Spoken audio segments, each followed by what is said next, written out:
Послухайте чи радше почитайте. Це все взагалі на голову не налазить.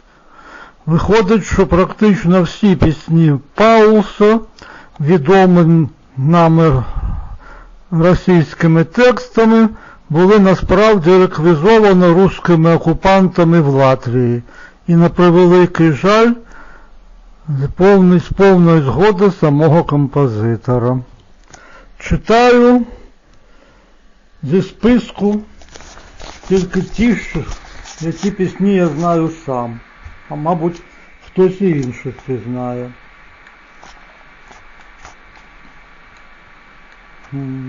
Вернісаж, Вераока, причому в оригіналі Веракоко. Я коли почув цю пісню, одразу думав, що саме так має звучати.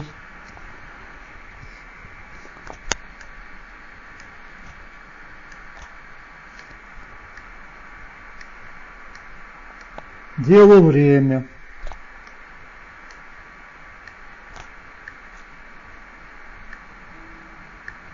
Кабаре.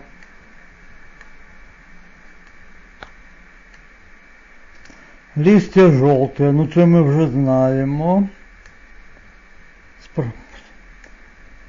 Маестро.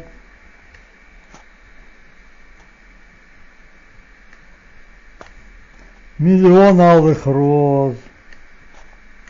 Море любви.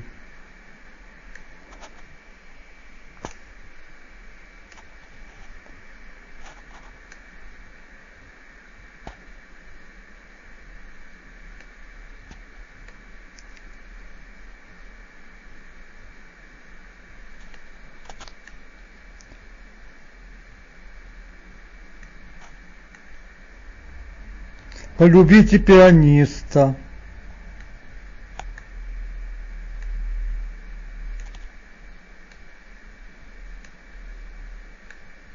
Синій льон, це ми вже знаємо. Старинні часи знаємо. Танець на барабані.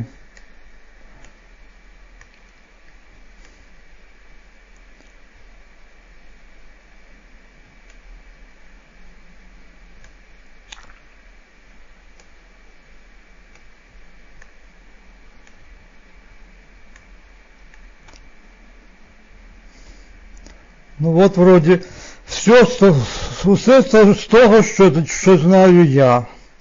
Хтось, напевно, інші пісні знає. Читаємо.